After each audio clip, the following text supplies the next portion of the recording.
welcome to a very special episode of Host at Home. I'm Adam Wurtzel. Now, if you watched our season finale, you saw us have the pleasure of chatting with JD Roth. And JD and I got to talking, and we realized there's so much more Funhouse to talk about. So, welcome to this, the first ever global Funhouse reunion. Joining us, of course, the show's host, JD Roth. Here's host of the British version of Funhouse, minus his mullet, Pat Sharp, original producer, Stephen Brown, and Funhouse's executive producer, Scott Stone. Gentlemen, great to see all of you.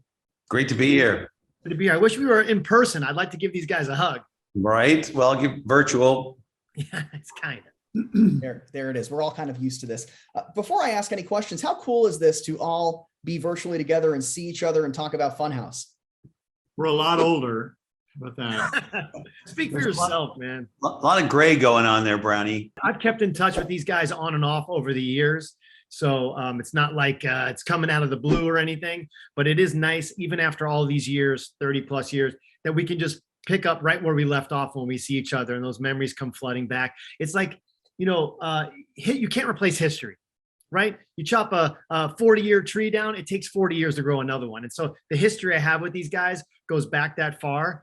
So it's quite a unique relationship, I think. We'll go to Scott first. Scott, where did the idea for Funhouse come about? Well, thank you for asking that, because that brings up the thing that I wanted to talk about first, which is there's somebody missing in this picture. And that's a guy named Bob Sines, who was really the creator and the inventor of the show. I'm getting a little teary-eyed thinking about him. He was one of the most wonderful, funny, outrageous, crazy human beings, just generally. But then as a producer, I miss him every day. He came to me. We were working at a syndication company, Telepictures, which was then part of Lorimar as well.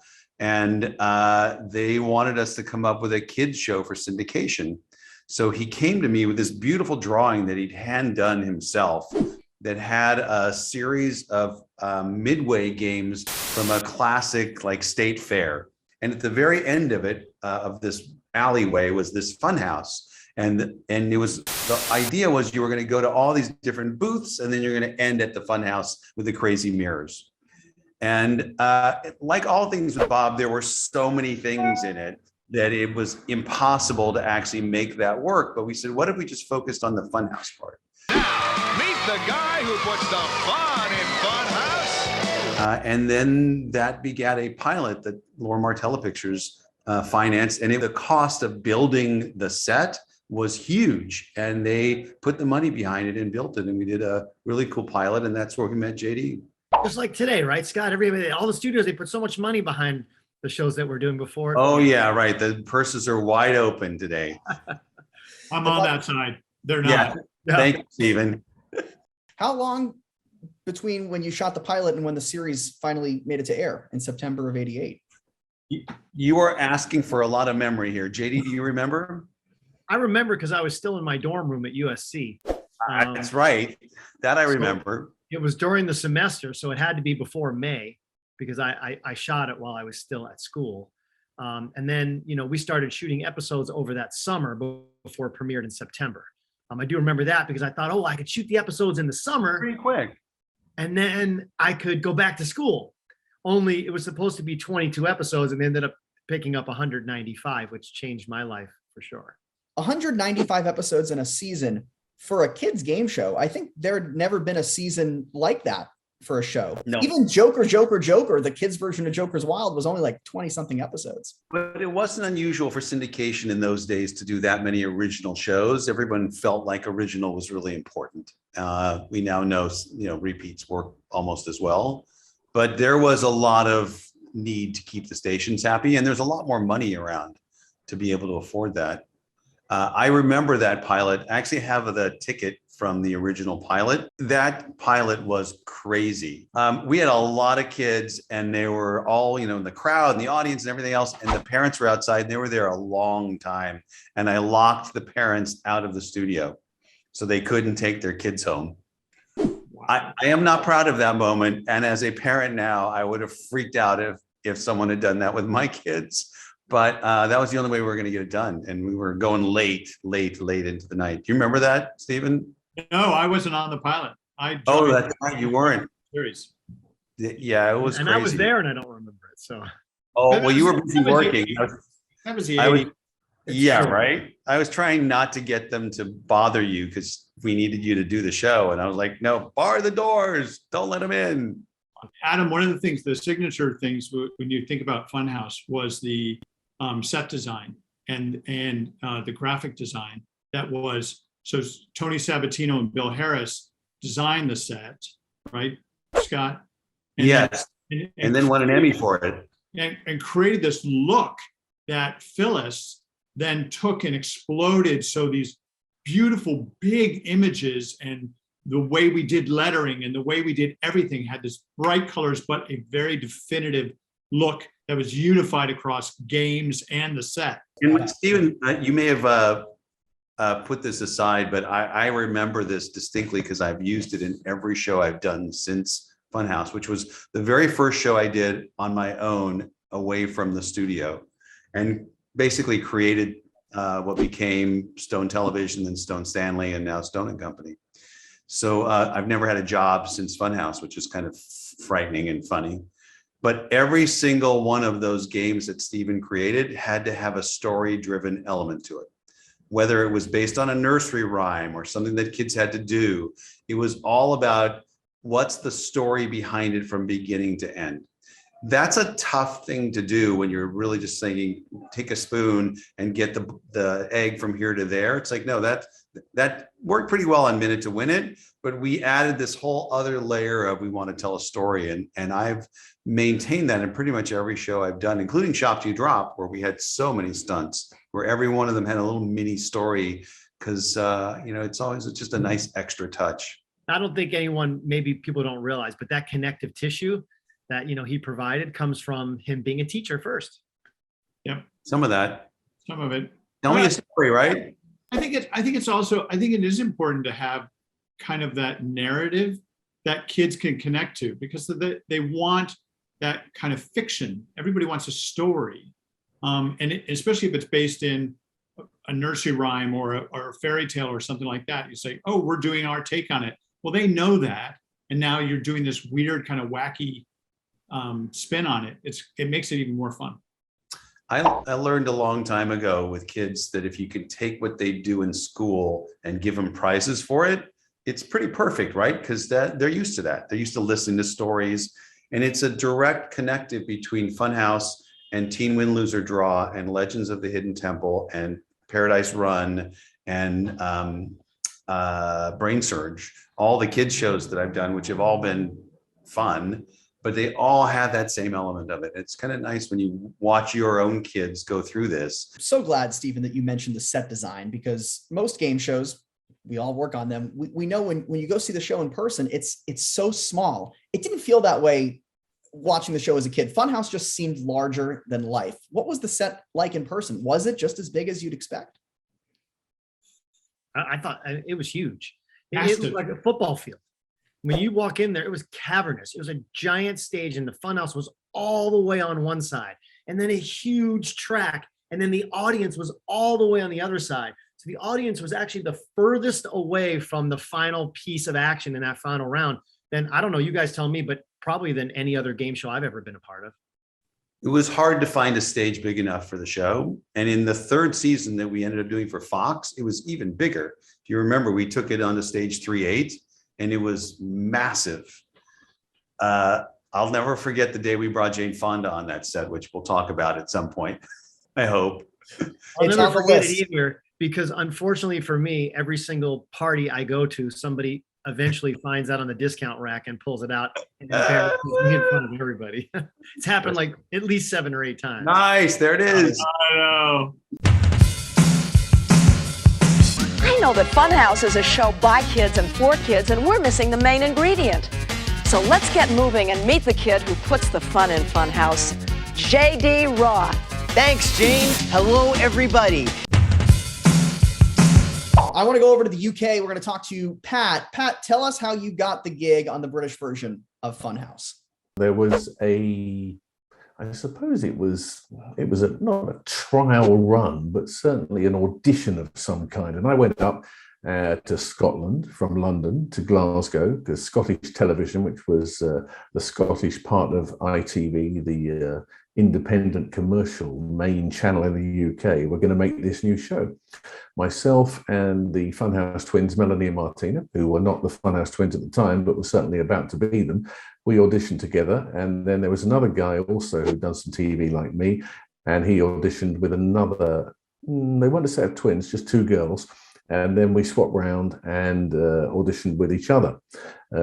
Always, obviously, the two guys with the two different sets of girls. And we eventually, me and the original twins, who now are 50 years of age, and I'm 60, got the job. And we did every single episode of Funhouse from 1989 until 2000, the last one. Wow. Lasted for a long time. I know. 11 years in the UK. That show has a strong impact. I have family in the UK, and it's shocking how many people ask me about Funhouse. Funhouse premiered in September of '88 in the US, as we said, February '89 in the UK. Pat, had you seen the American version of the show before hosting the British version? I was sent a VHS tape, and my agent got it and said, "You've got to watch this, because when you go for the audition, this is the show that you will be trying to copy or emulate in some shape or form." I watched it and thought, wow, this looks fun. It looks really messy and entertaining. And it's what I was like. It was kind of like radio with pictures for me. And I was on the radio, on Capital Radio at the time in my 20s.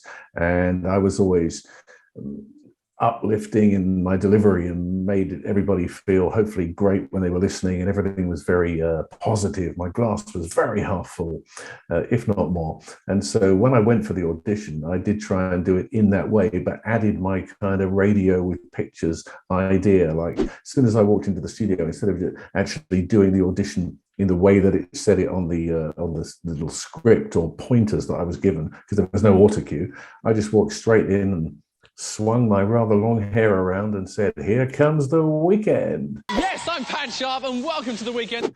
And I kind of went for it in a way that I would have done on the radio, but translated it into TV. And I think that's what helped me get the job, because I was so positive. And this show was all about being positive and having fun.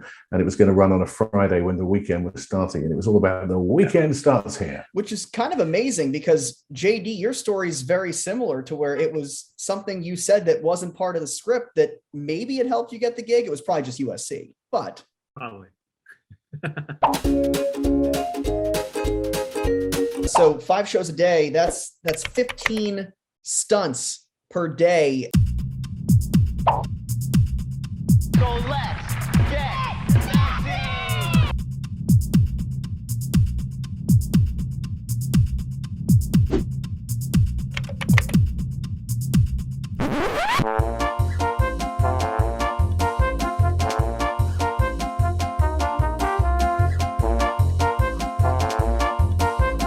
Dumpo was always my favorite stunt. Do you guys remember Dumpo? Many memories from that?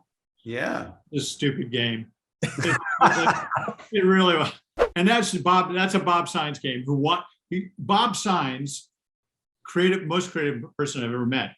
He would come up with a title, and then we'd have to build the game based on the title. So it's like Dumpo. I want stuff dumping on people. I'm like, so it eventually became a Q&A game. You get it wrong and it goes up until finally it dumps on you. Yeah. And then we had a graphic. There was always a sign that Bob would design. And so we had a sign and a title and no game. No game. Go, Steven. Yeah. Right.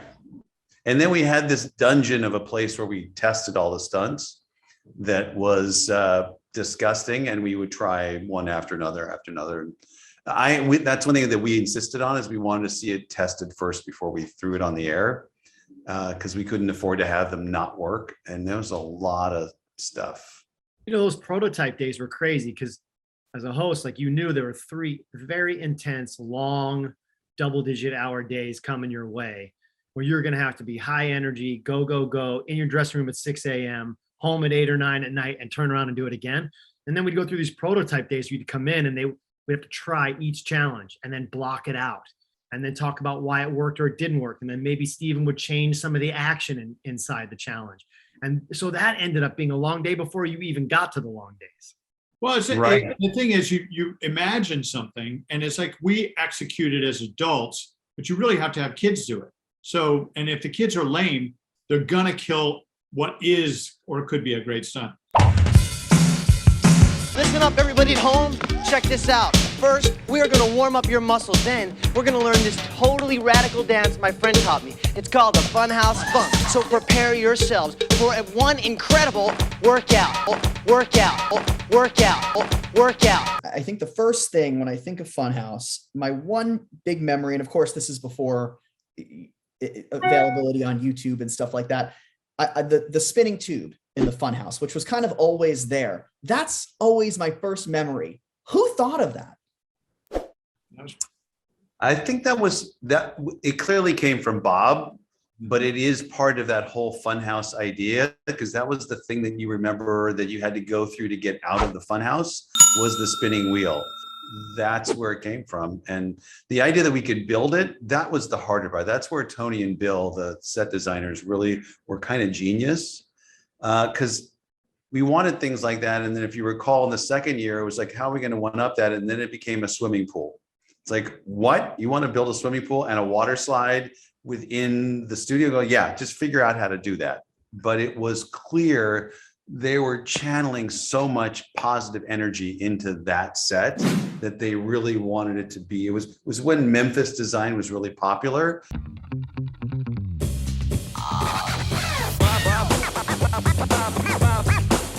And they adapted all that great Memphis design to the set. It was just, it was kind of a spark of a beautiful moment. And they loved Bob Signs. They would have done anything for Bob. There was a love-hate thing going on there. They loved him. We have to get to this because you teased this Jane Fonda in the Funhouse story. Yeah, 1, 2, 3. Yes. Get up. Yes. All right, everybody at home, say it. Swamp, stomp. How did these come about? How did Funhouse Fitness come about? When you got guns like these, you know what I mean? So the not so interesting story, but a true story, is I was flying home from the NATB convention, and I was sitting on a plane next to a lovely woman named Julie LaFond, and we just started talking. And she ran the Jane Fonda workout empire. And she asked what I did. And I said, I produce television shows, and I have this show called Funhouse. And we were talking about kids and how kids need to be encouraged to get, busy and get exercising, and how the president's physical fitness program had sort of gone out of favor, and Jane was really interested in how we could encourage kids to get start up off their feet and stop watching television, which is exactly the opposite of what Funhouse was doing. So I said, hey, maybe she'd like to do a kids Funhouse video. Is there, she do a kids video. And she loved the idea. So that was literally, it was just like talking on an airplane. And the next thing we know, we're in the studio with Jane Fonda and JD doing this exercise video. My experience with her was she was lovely. She was amazing. She was Jane Fonda. She was a giant movie star introducing me as this kid's expert who was going to take over and the only one she trusted with the Jane Fonda name. I was like touched, by a hero.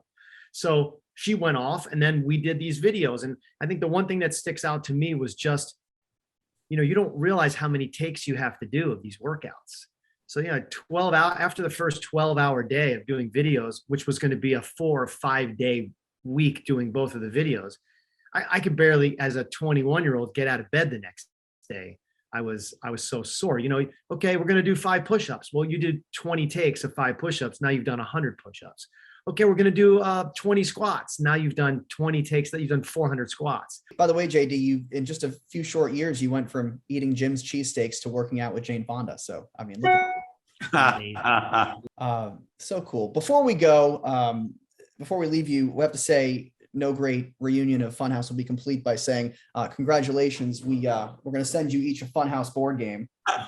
Oh, no way. I have one of those somewhere. Oh, I don't. I would love that. You don't have one of these? I don't. I would love that. This one. I'd rather you have it than me. That's really cool. This is from when I was a kid. Look, and is that you? Yes, I remember that. That's legit. I mean, it's not me, but it was supposed, right? It's a likeness thing, I think. This has been so much fun. Thank you all so much. Did you have fun? Absolutely. Oh yeah. I love When do these. we get messy? Right now, JD, say it. Let's get messy. Yeah. We're going to the fun house. Well, we have now reunited Where in the World is Carmen Sandiego, Shop to Drop, Funhouse. What's our next reunion? Let us know in the comments, and please subscribe to this Host at Home YouTube channel. Stephen Brown, JD Roth, Pat Sharp, Scott Stone, thank you all so much for being here. As you know, on Host at Home, I don't close the show. We got two hosts to do that. JD, Pat, over to you. Thanks, Adam. See you next time, everybody. Keep well and safe. Let's rerun the fun. What an amazing gift today to spend time with these guys who I love and I haven't seen in way too long. So I want to thank everybody for joining, and ultimately, I hope your house is a fun house.